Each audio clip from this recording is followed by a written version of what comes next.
Good morning, Bardstown and Nelson County, and welcome to Bradford and Brooks. Jim Brooks and Margie Bradford with you on this beautiful, sunny Wednesday morning in downtown Bardstown. It's mighty nice out there, Margie. I think it's a very definition of a fall day. We should drag our microphones out to the sidewalk and set up shop out there. You first, and I'll follow. Well, I don't know if we have cords that long. I don't think so. Anyway, it's a nice thought. All right, today on Bradford and Brooks, Margie and I are going to talk some more about the Amendment 2, and actually we're going to be discussing all the amendments that'll be on the ballot because we have a couple of local ballot initiatives to consider. We'll talk those first. You may remember that the city of Bardstown and Nelson County government both considered the question of allowing medical marijuana dispensaries to open up business in the city proper or in Nelson County. And so rather than each of those making a decision, they had the option of putting it on the ballot coming up in next month. Mm-hmm. So on the back, you'll have 4 amendments. Well, I'm assuming you'll have an amendment. If you live in the city, you'll have a 4th amendment about the allowing medical marijuana dispensaries inside the city. If you're a county resident, you only have the 1 to consider. But anyway, you want to make sure you check both sides of the ballot so you don't miss anything. All right. Well, Margie, let's start with the First Amendment on the ballot. Had a listener call in and was a little confused by how it's worded. And you know, Margie, this isn't unusual that a constitutional amendment is worded confusingly. You know, Right. Most of them seem to be a little. You know, it's like, well, do I vote yes or no? Right. Well, this one is a little confusing, but if I remember correctly, the way it goes is it says, "Are you in favor of amending sections 145 and 155?" Wait just a minute. 155 to prohibit non-citizens from being allowed to vote in Kentucky elections. Right. Is that your remembrance of it? Yeah, that's. Now, I didn't know this, but the federal law already prohibits non-U.S. citizens from voting in federal elections. Right. But a number of states don't. And if their assumption is if you live and work in our states, you have the right to vote for people who are running for office in our state. Mm-hmm. So that's, every state does it a little different.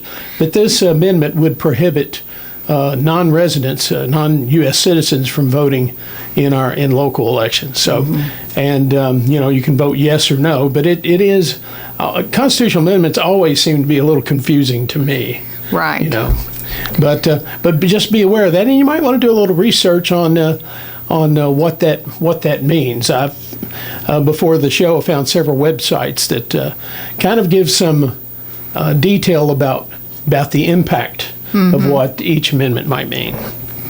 Okay, the main topic Margie and I wanted to talk about, and this is kind of a carryover from last week when we talked about Amendment 2 that's on the ballot.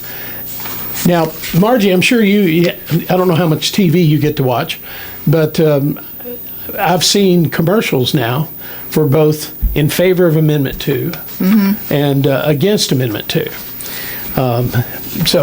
And I have 2 flyers that I received in the mail in support of Amendment 2, and they're from a organization that's based in Louisville, Kentucky Students First, a nonprofit corporation. Anyway, and I will tell you, it looks like sunshine and roses when you read the benefits of what it claims as benefits of Amendment 2.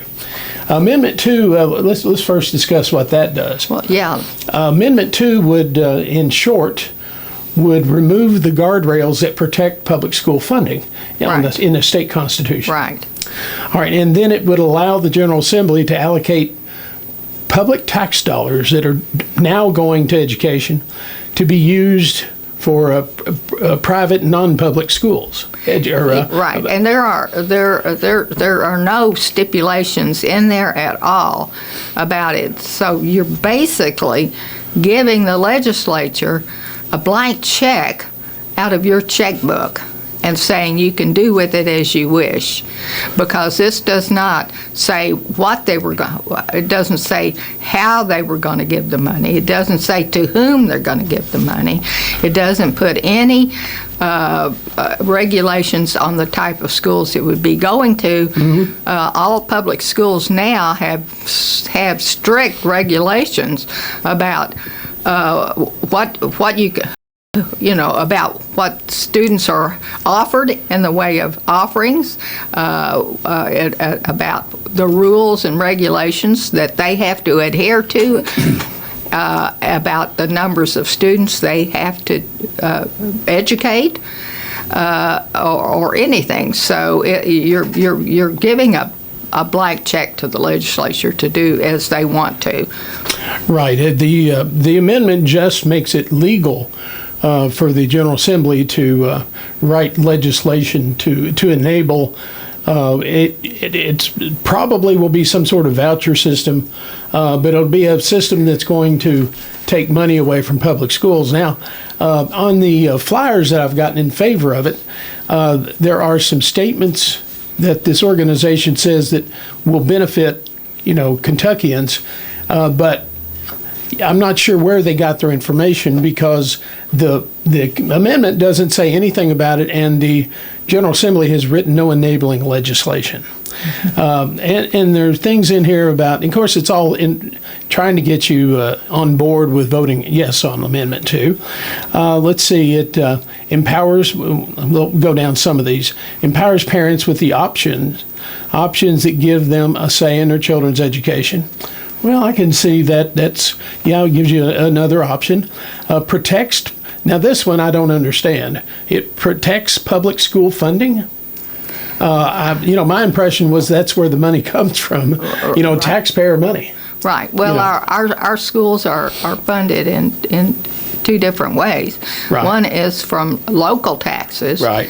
And the other is from state taxes. Mm-hmm. And so it's a combination of those two sources of money that our public schools operate.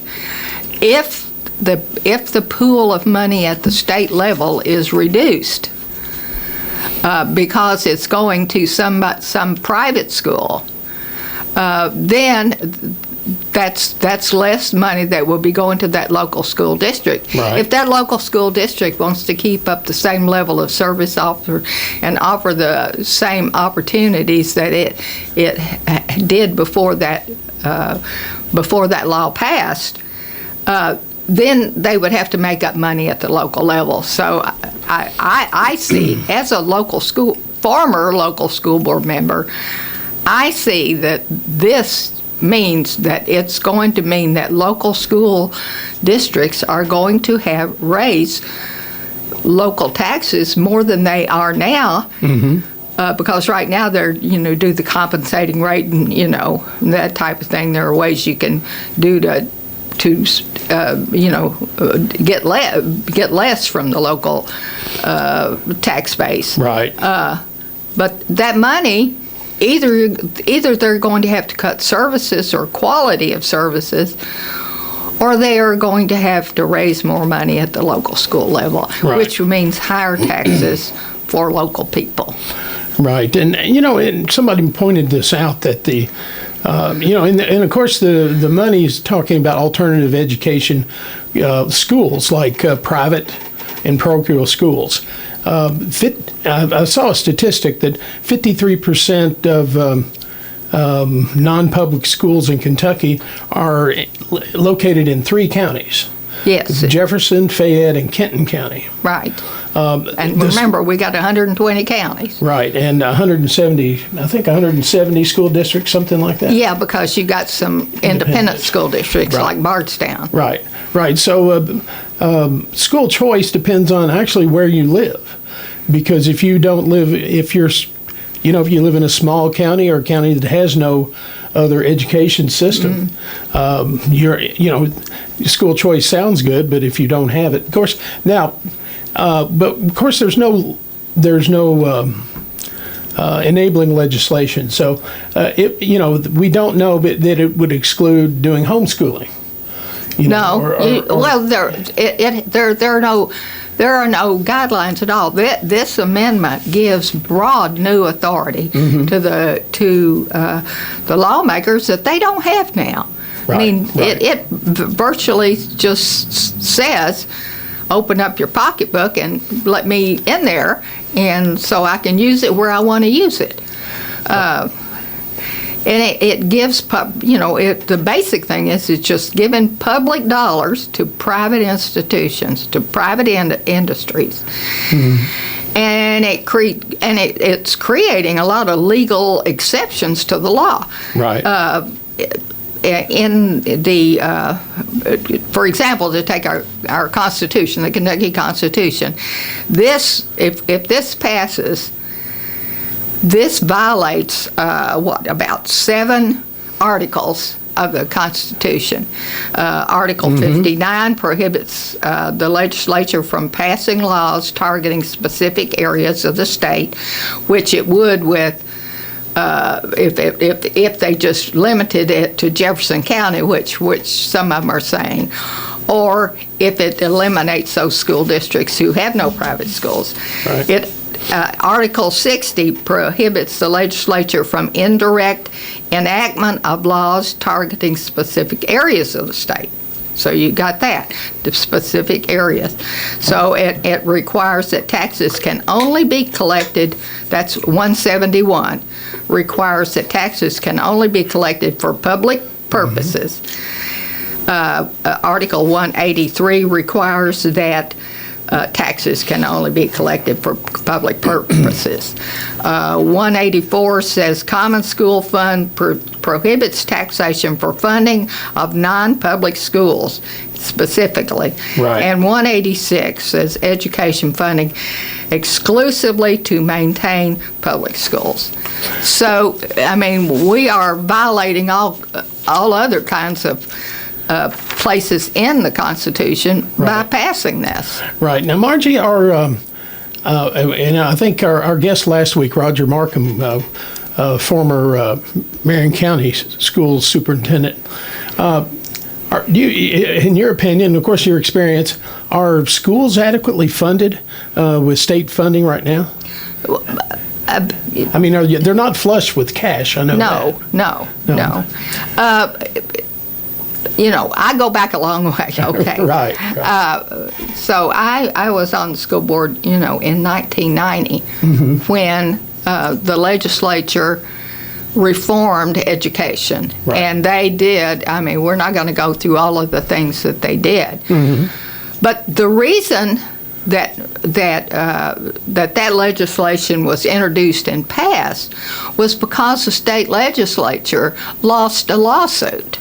A lawsuit brought by a number of school districts in the state who received inadequate funding because they had very little basic funding from their local, from their county or district, simply due to the fact that there was very little tax base. Right. So you had what the school districts received in state funding, plus their own local funding, was differed very greatly in many instances in the state. It was pretty widespread enough that when this group of superintendents got together and sued the legislature to say that you're violating the Constitution, that schools need to have adequate funding. They need to have equitable funding so that that is what brought about the 1990 Reformation Act, in which the legislature brought in experts from all over the United States to come up with a plan to help do exactly that, plus a number of other things. I mean, there's a whole book written about it, which I could bring you and show you. But that made an attempt to help equalize the funding for all the school districts in the state. And so for several years there, Kentucky was really at the forefront of Kentucky education, in the forefront of education reform. Right. But as time goes on, there have been, depressions and recessions. Yeah. I mean, we've gone through a bunch of things. So the legislature started chipping away at funding. 2008 rolled around when we had a very big recession, and more funding was taken away. I was on the school board at that time, and we had to amend our budget like 3 times during the year, getting less all the time because of those cuts and things. So that process has really not stopped. Right. And they will come back and say, okay, we're paying more for education this year than we have ever. Well, you have more students. You're going to pay more even if the school districts don't get any more. Right. But then they would cut other services. Right. Like, we're not going to pay very much on your transportation. So you've got to find ways to get those students to school without this money from the state. Right.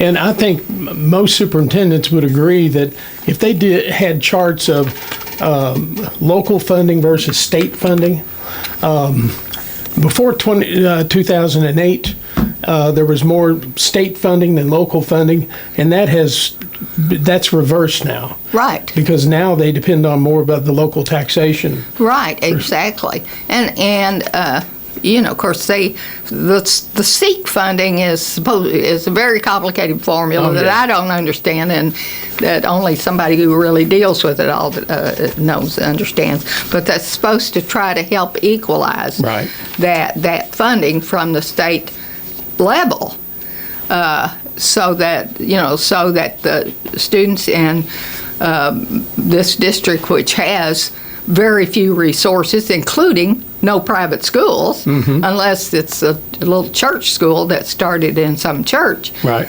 That they don't have the opportunity for the resources that other counties do. Right.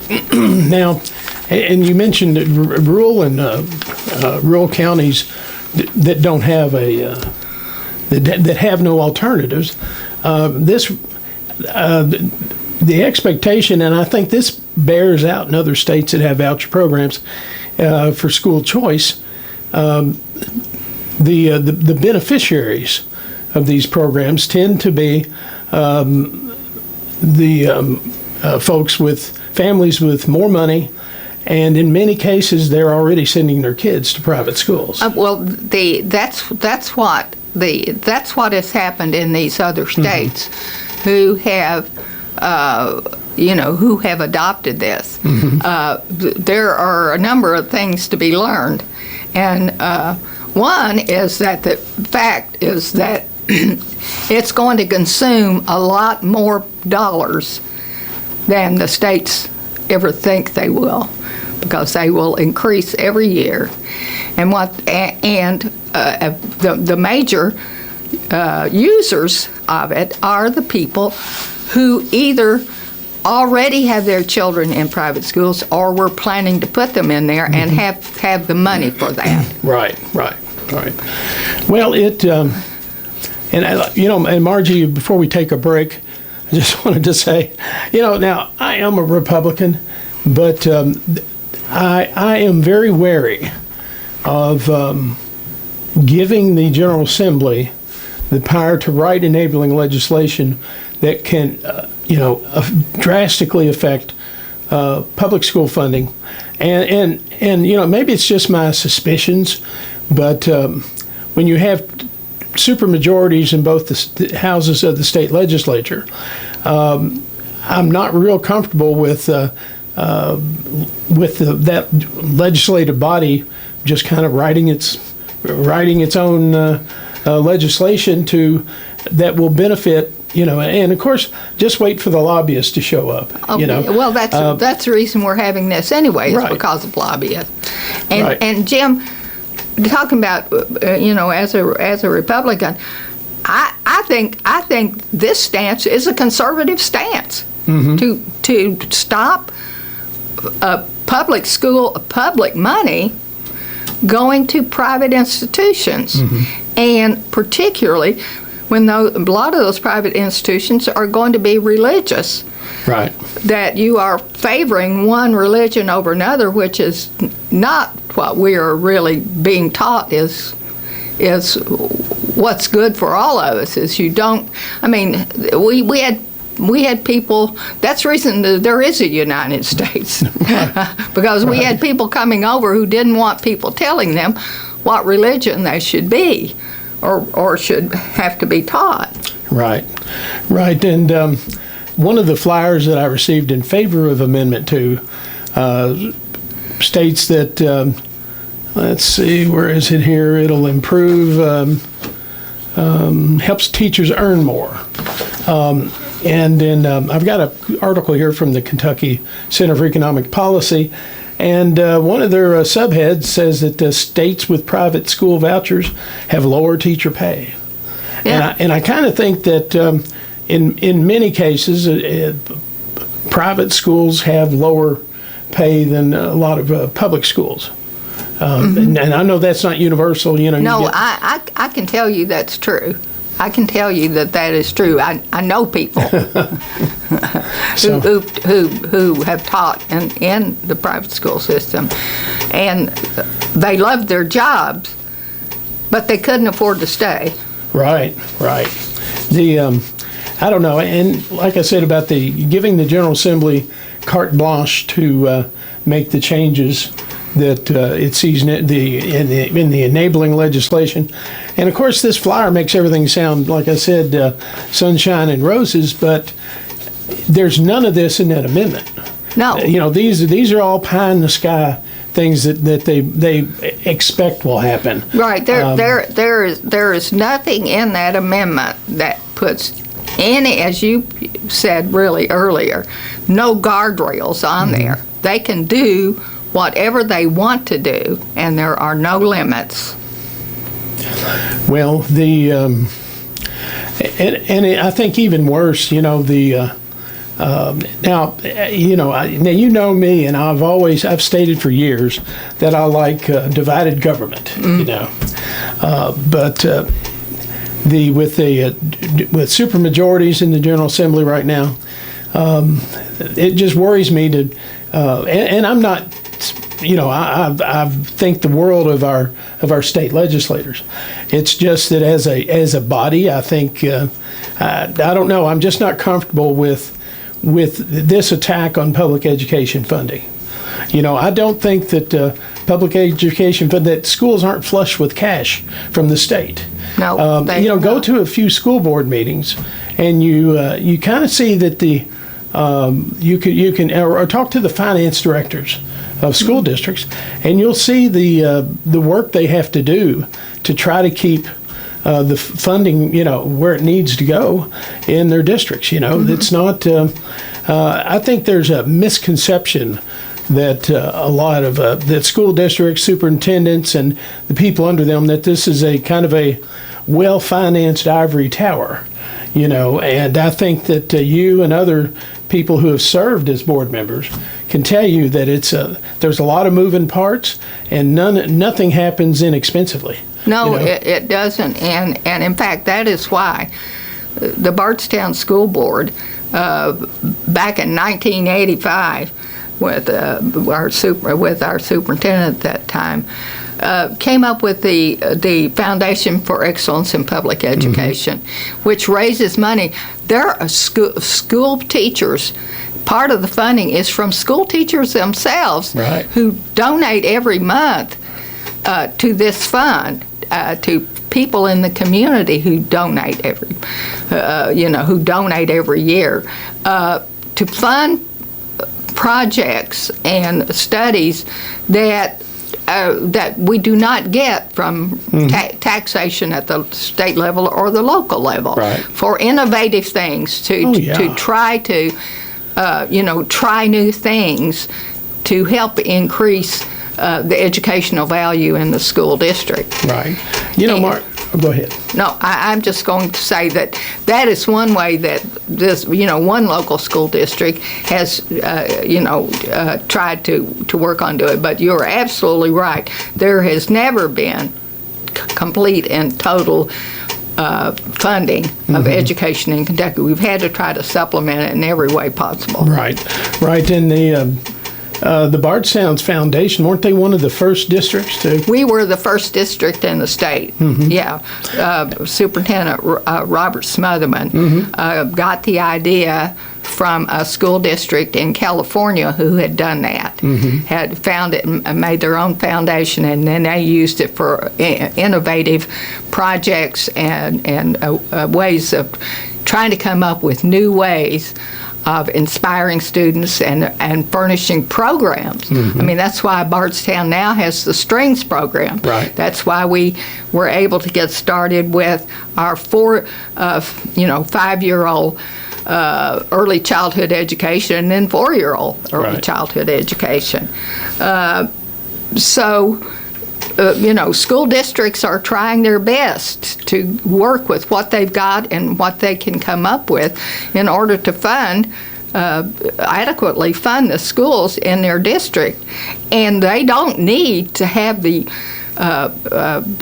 someone tapping into that state pool and draining money away from them. Right. Because, as I said, it's going to come back to the local school district. If they want to keep these programs, they're going to have to raise taxes. Right.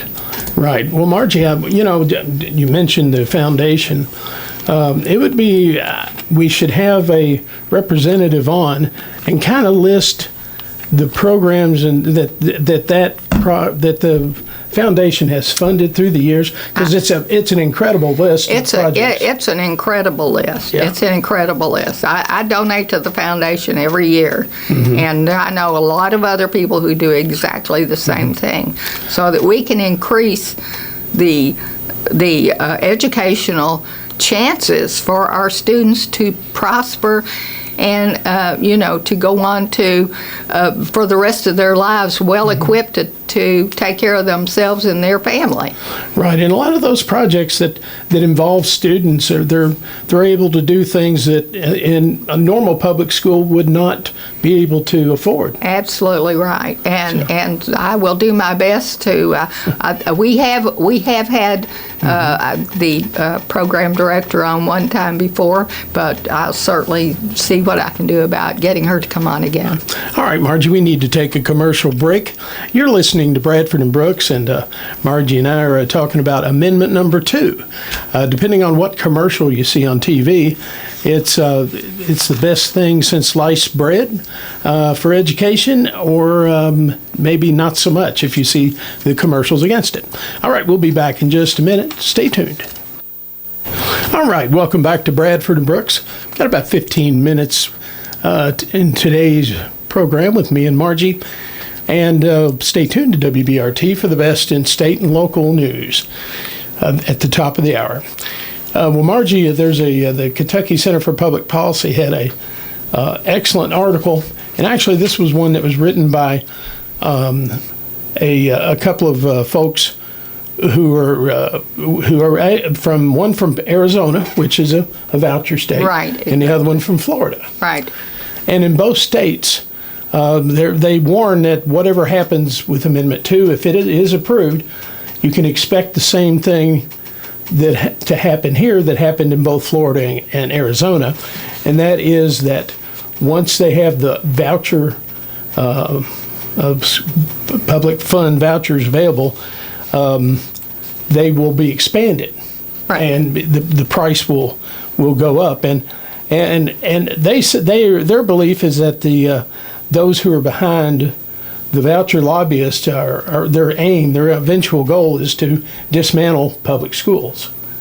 Well, And I mean, that's pretty. even if that wasn't their goal, that's what's probably that that the possibility of that happening, because I mean, what is happening is that in these states, the majority of the people who are making use of these vouchers are people who already have their children in private schools or are going to put them in private schools, Right. and can well afford to put them there. Right. The efforts are done. Of course, it's called school choice, but it's reallocating tax dollars. That's exactly what it is, because unless there are safeguards written in there, say you are going to limit these vouchers to children who are having specific problems, and need special services that aren't provided by the local school districts, which most of them do provide most of these services, but in case they didn't, that would be a different matter. But it's open to anyone.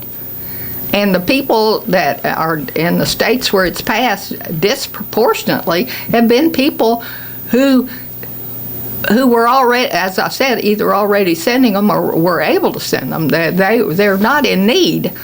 They just want to send their kids to private schools and have the general public pay for it. Well, an article recently published by the Kentucky Center for Economic Policy warns that in the states with voucher programs, teacher pay is less, and that and they called the claim on one of these flyers about improving teacher pay. It calls it absurd, Right. because it's the data doesn't support that, and that's really what I think. For those of us out there who are going to be voting on Amendment 2, well, all the amendments, do your own research, and don't buy into any advertising. Any change to the Constitution. Now, many times these efforts fail, but we will. This one is worded so that it really doesn't give you the details. So the claims that the proponents are making are kind of it's wishful thinking right now, because Right. we won't know any of the details until the General Assembly meets next January. And if the amendment passes, that in January the Kentucky General Assembly will start hammering out the details. A huge part of this is money. Absolutely. The money that will flow into the pockets of people who are pushing this. They are not pushing this out of philosophical concerns. It is a way of making money. Forbes magazine, which is a business magazine, published an article that was entitled "Ride on the Gravy Train to Fat City." And that is because these groups or people who are establishing charter schools are doing it because they can make a great deal of money off of them, because they get a 39% tax relief on using their money for establishing these schools due to a federal law that allows them to, quote, serve unserved areas. Right. So they can claim, well, this is an unserved area, and I'm going to put my money here, and then and they can double it in 7 years. They can double their investment in 7 years. So it's a money-making scheme. And in 2017, when that voucher law was passed, I mean, we had lobbyists spending hundreds of thousands of dollars in the state to help influence and get that law passed. And it was ruled unconstitutional.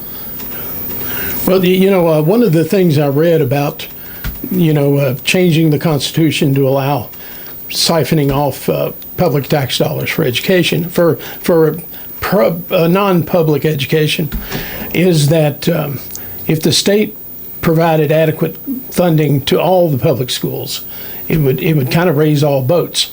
Of course. And improve education statewide. Another thing that comes up is that the assertion that the money going to non-public schools would create competition and improve all public schools as well. That really doesn't make a whole lot of sense. No, and I think that, but it sounds good, and I think that the closer we get to the election, what are we, 5 weeks out now, approximately? We're going to be deluged in advertising, right? Because they, as I said, they make a lot of money off of these things. Plus the fact that people who don't want who want the public to pay for their private school education, they've got plenty of money to spend. Well, I'll tell you, Margie, I may be a skeptic, and I know that some of my fellow Republicans may. I don't. School. We have school choice here. Plenty of school choice. We do. We have excellent schools, right? And public and private. Right. However, there's a lot of counties where it doesn't. There's no school choice, really. No, really. No. I mean, you go to the public school, or you send your child out of the county. Right, and the majority of the private schools are in those three: Jefferson, Fayette, and Kenton County. Right. And it stands to reason that unless schools are created in more rural counties, that the poor in those counties will not really benefit from, no, they will not benefit. I want to quote a little more from this Forbes article. Mm-hmm. This Forbes article said, "Too bad that kids in charter schools," they're speaking specifically of charter schools, right. "Too bad that kids in charter schools don't learn any better than in plain vanilla public schools." This was from the Stanford University crunched the test data from 26 states, which at the time they did it was the majority of the private schools, the states with private schools. In the United States. And this is what it said about achievement. About a quarter of the charters delivered better reading scores, but more than half produced no improvement. 19% had worse results. And in math, 29% of the charters delivered better math scores, while 40% showed no difference and 31% fared worse. Unimpressive when you consider that charters can pick and choose their students. And in a follow-up Credo study done by Stanford University in 2013 with 27 states representing 95% of all charter school students, the study found that 83% of charter schools were no more effective than traditional public schools, according to an article in the National School Boards Association dated February 2014. Said, okay, maybe they can deliver services more efficiently. Can business do it better? The Forbes article states that researchers from Michigan State and the University of Utah studied charters in Michigan, finding that they spent $774 per student on administration and $1,140 less per student on instruction. They spend less on instruction, more on administration. Right. The other aspect of public dollars going to private schools, the accountability. Public schools have a great deal of oversight and accountability. There are tons and tons of regulations, and there are none for private schools. Right. They don't have to make sure that all students get an equitable education. They don't have to do that. Right. If they don't want you in their school, they can put you out. They are a private school. And one thing about this voucher program is if a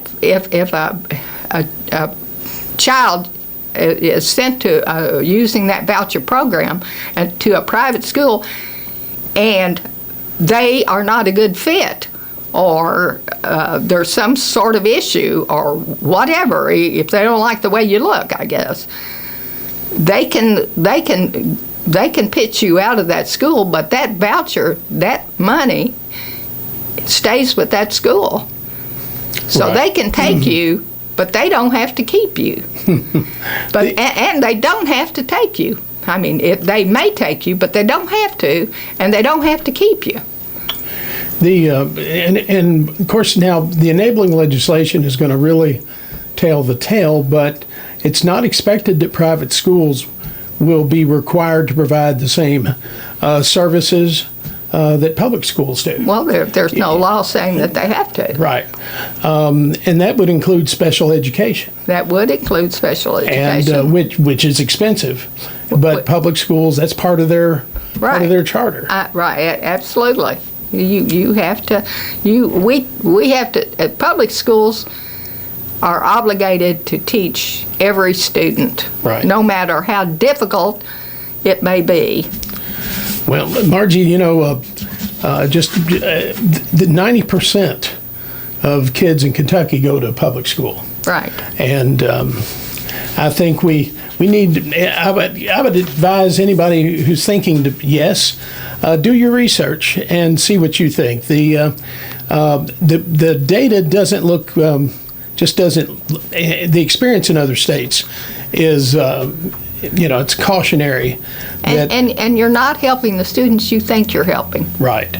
It's the biggest beneficiary are those students in urban areas that have that most likely will or are attending a public school. I mean, a private school. And another issue is that you may have a voucher to go to a private school, but there are a lot more expenses to a private school for attending a private school. If you want to participate as a student in those activities, there's a lot of extra money that it takes. And in many or most cases, students who are disadvantaged students who are attending there are not going to have the money to be able to participate, which might even lead to them dropping out simply because they can't. They don't have the same advantages that the other students do in being able to do these activities, which are going to cost money that they don't have. Right. Now, one of the flyers I have says that voting yes on Amendment 2 supports our public schools. And that is a very large stretch of the imagination. Yes. Well, because the enabling legislation isn't even written yet, all these claims are kind of hopeful thinking, that the voucher system or public school choice is going to result in all these wonderful things. And so, again, we're just about out of time, Margie, but I want to, before you vote, go to the polls and vote on Amendment 2. Do some research. Now, the group that is in favor of it, they have a website called KentuckyStudents.org. And if you want to read some of the articles I was pulling from, the Kentucky Center for Economic Policy, they've got several articles about the impact school vouchers and that sort of program has had on other states. Yeah. I mean, and it's yes. a wonderful source of this is real world information and not Right. Wishful thinking. I know that, Arizona has had a terrible problem because they've had to cut funding for infrastructure and for a lot of other programs, roads and because it's costing so much more than they ever thought. Right. And costing more every year. Right. And I think education is one of the largest expenditures in the state budget now. Well, it is. All right, Margie, we're out of time. Thanks for listening to Bradford and Brooks. And Margie and I will be back next week with another program. We won't be talking Amendment 2, though, No. or any other amendment. All right, we'll see you next week. Take care.